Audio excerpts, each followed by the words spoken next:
What is up, everybody, and welcome back to Tattoo Critiques. I'm Pony Lawson, and what I like to do here is talk about your tattoos. Whether you're an artist, collector, or just a tattoo lover, we like to talk about them all. This week we're diving back into artist submissions, and these tattoos are sent in by viewers who have completed their apprenticeship but still would like to know what they can do to improve on their work. Please keep in mind that all my thoughts and critiques are completely subjective, and something that I may dislike, somebody else may truly love. So let's see what they sent in and see if we can help out.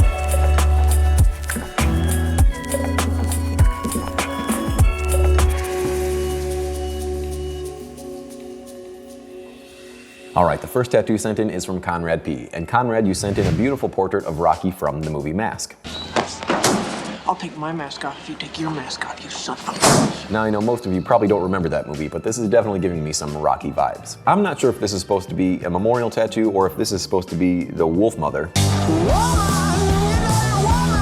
But I'm just not sure what's going on here. To be honest, this tattoo is really not that pleasing to look at. It just looks like a portrait on top of a wolf on top of an olive branch. Let's talk about some of your decisions when it comes to the technical application. We'll start with the outlines and work our way from the bottom to the top. I think some of the easier outlines on this tattoo would have been coming from that olive branch. But I think you missed the mark. It looks like maybe you got a bit nervous when you started this tattoo because these lines are all over the place. And that carries up throughout the rest of this tattoo. There's really not one solid line in this entire thing. If you look at the branch on the right, it is clearly more blown out than the one on the left, when in reality these two should have been pretty symmetrical. I'm pretty sure if you fold one branch over to the other, they're supposed to line up perfectly. However, that's not gonna happen in this case. Now, going back to that wolf's face, that thing is black. And to be honest, I can't even really tell that there's any fur in this wolf's face, aside from the obvious goatee. That is a goatee, isn't it? It looks like he needs to shave. Nope, I don't think that's a goatee coming from the wolf. I just think Konrad decided to add some shading down there to fill in the gap between the wolf and the branch. However, I don't think it's really working here. It's just really extending the wolf's jaw, making it look like it's part of the wolf. And I'm gonna give you the benefit of the doubt and say that hopefully your reference wasn't symmetrical, because this wolf is not symmetrical whatsoever. When we go up to the eyes of the wolf, again, I'm having a very hard time telling what's going on here, and I'm not sure what that circle is doing underneath that wolf's left eye either. It's just another thing that feels out of place. You know, I probably would have loved to see some blue eyes in this tattoo, other than this bull. However, I do think that it probably would have helped with this tattoo because I would have been able to see where the eyes actually are. Just so we're clear, don't ask me for blue eyes in your black and white tattoo. I ain't gonna do it. Now, as we make our way up to this gender fluid face, there are a lot of things that we need to talk about. I'm not trying to be mean here, but this does look like this was tattooed by a 5th grader. And that's only because everything is just very basic and rudimentary. The shading in the face, or lack thereof, just leaves this thing feeling very flat. The smile lines are way off, the nose is very crooked, and the eyes are extremely huge. So anatomically, this thing is just lacking on many levels. And it's a little creepy, to be honest. And I hate to keep harping on all the things you've done wrong with this tattoo, but that hair is no different. It's just all over the place. There's really no good flow happening here. There's just so much black. And you left this giant area where there's no shading whatsoever. It kind of looks like you missed a spot. And I'm not a fan of those lines running through the hair whatsoever. So Konrad, my suggestion to you would be to pick up a pencil and paper and work on your drawings. Because when it comes to realism and animal fur, that's some of the toughest things to tattoo. Because if you don't have the experience on paper, you're just gonna make it a lot harder on yourself, and you're gonna make a mess on somebody else's skin. Maybe go back to simpler, palm-sized tattoos and work on your fundamentals. Things like line work and shading, and stay away from realism for a while.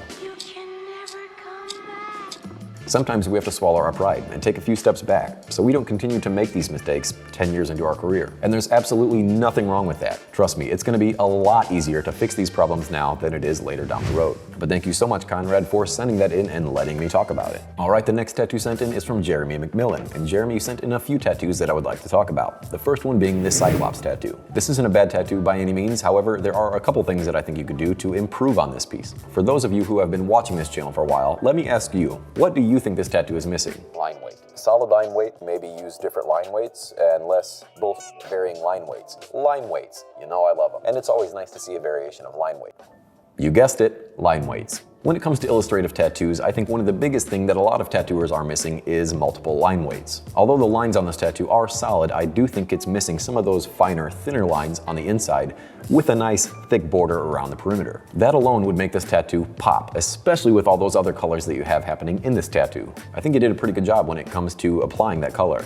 However, it's missing a little bit of depth, and that usually comes with line weights. Another way you could add depth in a tattoo like this, and it's something I noticed in the other tattoos you sent as well, is black shading or some kind of darker shading to set off those lighter tones. If we look at the Spider-Man tattoo, this is the one tattoo that you sent in that actually has some sort of darker shading. And just look how it accentuates his muscle structure, especially around that ribcage area. However, if we scroll through the rest of the tattoos you sent in, you notice there's not really any of those darker tones to pop off those lighter colors. For example, when I look at this bird tattoo, it looks like the outlines and color is applied very well. However, I do think that yellow would have popped a lot more if that purple were just a shade or two darker. And you can see that by looking at those black outlines next to the yellow. It just makes that yellow pop that much more. Same thing with this Simba tattoo. It's applied very well, however, it's just lacking any sort of depth and dimension because there are no darker shades in there to help with that. I think this little cherry pie piece is probably the best tattoo you sent in.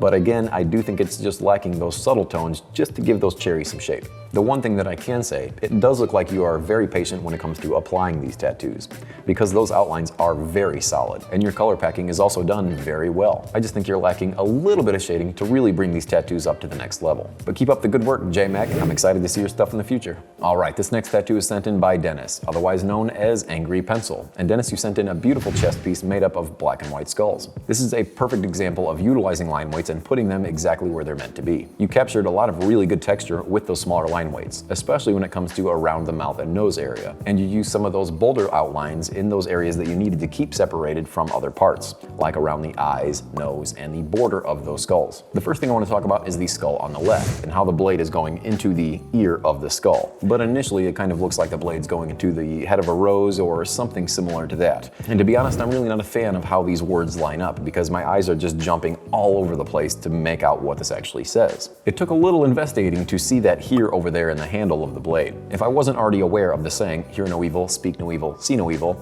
then I probably wouldn't have gone looking for that word here, and I would have just read no evil, speak, see, which makes no sense. One thing I don't think you really need in this tattoo is the shadow coming from that blade, because there's not really any shadows anywhere else in this tattoo similar to that one. But it's there now. Party on, Wayne! Party on, Garth. Wait a minute, Dennis, I think I just noticed. Is that an uppercase, lowercase I? Words are not your forte, Dennis. Letters are hard. So overall, I think this is a very solid tattoo. There are just a couple of those elements that I feel are almost unnecessary in a piece like this. Mainly the blade going into the non-existent ear that has a word that's very hard to read, as well as the unnecessary drop shadow. However, I do think your use of multiple line weights is something that most tattooers could learn from. So keep up the good work, Dennis, and thank you so much for sending that in. Alright, before we get too far into the next one, I do want to take a quick pause and thank the sponsor of this channel, Mad Rabbit. Mad Rabbit is a tattoo aftercare company that has something for everyone. Whether your tattoo's fresh or it's been there for 20 years, they've got you covered. So use the link in the description below and make sure you use promo code PONY20 to save 20% off of any Mad Rabbit product.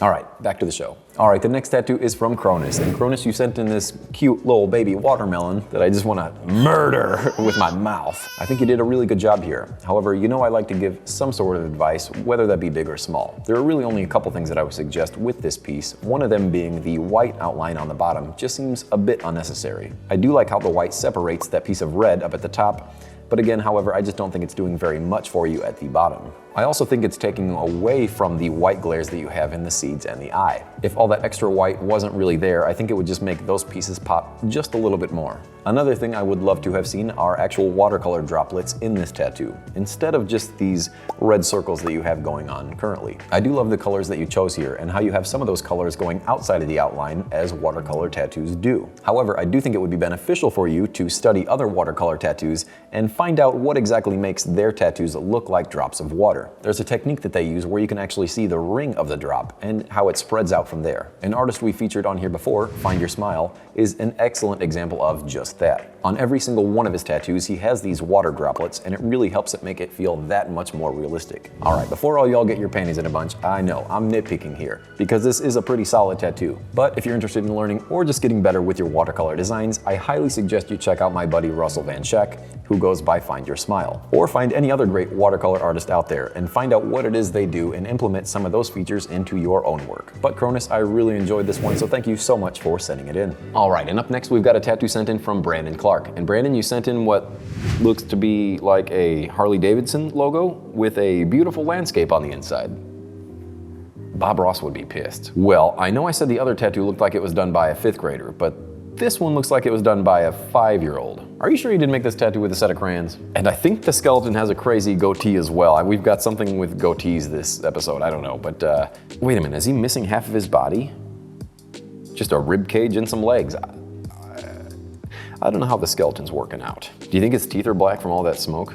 I don't know which part to talk about first because there's just so much to break down. Those V-birds might be my favorite. And does the land turn into sand dunes? Or maybe that's a beach? This one's leaving me quite stumped, Brandon. I'm not really sure what was going on in your head during this tattoo. I'm gonna do my best to give you some advice to help you out along your tattoo career. Oh boy, I don't know how that boat's even floating. It doesn't even match up in the back. All right, step 1, don't do this. You could use some line weights. Sorry. Let's go back to step 1. You need to get these designs on a piece of paper first before tackling them on actual skin, because I think a lot of this could have been avoided had you made the design on paper first. You would have noticed a lot of those mistakes that you ended up putting on the tattoo beforehand and hopefully would have prevented a lot of this. Unless you think this looks great, then hey. Well, Brandon, you sent in a couple, so let's check those out. Let's see if those are any better. The Denver Broncos one I could definitely tell is a Denver Broncos logo. However, the technical application is lacking quite a bit. You know who the Denver Broncos are? Surprise. You know what, I was thinking of it as I was singing. I was like, the horse, the Mustang, the Denver Broncos.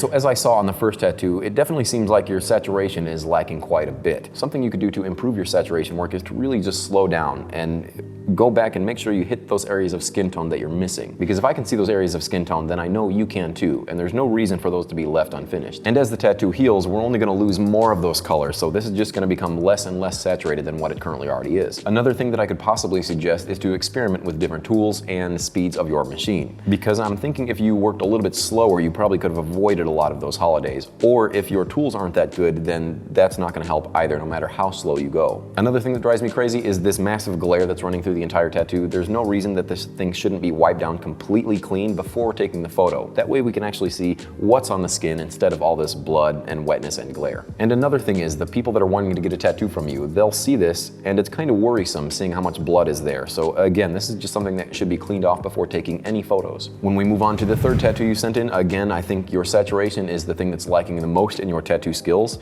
because the line work isn't the worst I've seen. It's not great by any means, but it is definitely better than your saturation. When we look at those black areas, you can definitely tell that you're missing a lot of those spots, and again, you're seeing some of that skin tone show through. And all of that can be prevented if you just slow down. In the blue, I think you're getting away with a little bit more because there's already shades of black and shades of blue, and it kind of just has that rustic feel. But going back to that black, there really is no excuse for you to have those big areas of skin tone, especially if I can see them from this far away. When it comes to symmetrical tattoos, you really have to take your time because those little things that aren't exactly symmetrical on either side are going to stand out and become magnified. And there are a lot of unsymmetrical pieces happening in this particular piece. Another thing to think about is when your design has very small details, like these red lines up top, you really have to keep in mind that there's going to be all this solid black packed around that, essentially closing in those areas and making those outlines disappear. My suggestion to you would be to outline on the outside of those outlines, allowing those red areas to be a bit wider, making it easier to read. And the last tattoo you sent in kind of already looks like it's been lived in for about 10 years. I hate to harp on you about your saturation, but the area where those red and blue meet, especially when it comes to the middle and lower part, looks like it's already been faded out. You have to take your time with these things. And I know sometimes we don't have the luxury of that because we have bosses that are breathing down our neck, wanting us to finish off these tattoos and get on to the next one. But more than likely, the slower you go, the better these tattoos are gonna turn out and you're gonna have a lot happier clients. But thank you so much, Brandon, for sending that in and allowing me to talk about it. All right, that's going to wrap it up for the critiques this week, but you know we gotta talk about my favorite tattoo of the episode, which was sent in by Chronis with this beautiful, cute little watermelon tattoo. I think this thing's just very fun and pleasing to look at. And you've got a lot of dimension happening in such a small area. You've got a lot of nice white highlights in this tattoo as well, aside from the white at the bottom. But I do think that you managed to place these whites where they needed to be placed. I think you did great with your color choices and they complement each other very well. So once again, thank you so much, Chronis, and congratulations on being my favorite this week. All right, for my favorite part of the series, I get to share with you a tattooer who I think you should all be following. And that tattooer is Sean Tattoo out of Taoyuan, Taiwan. What a tongue twister. I think Sean's tattoos are remarkable, and I absolutely love scrolling through his Instagram and clicking on every single tattoo. His attention to detail is top-notch, and I love the way that he utilizes all these different techniques in his tattoos. I've never really seen a stipple portrait look this smooth. This just goes to show you that you don't necessarily need to use mags to achieve smooth shading. When I look through his work, it does look like he's using only a liner. However, that's not a technique that I would suggest to newer tattooers right out of the gate. That's just something that you have to perfect over many years of practice, and he does a great job with that. The size that he chooses to tattoo and his composition just fits the body so well. To me, this is fine art at its finest. So do yourself a favor, head on over to his Instagram page, give him a follow, and let him know I sent you. Once again, thank you so much for sticking around to the end of the video. Please subscribe if you have not already. And if you would like to see your tattoos critiqued here, you can do so by sending them to ponycritiques@gmail.com. And as always, I will see you all next week.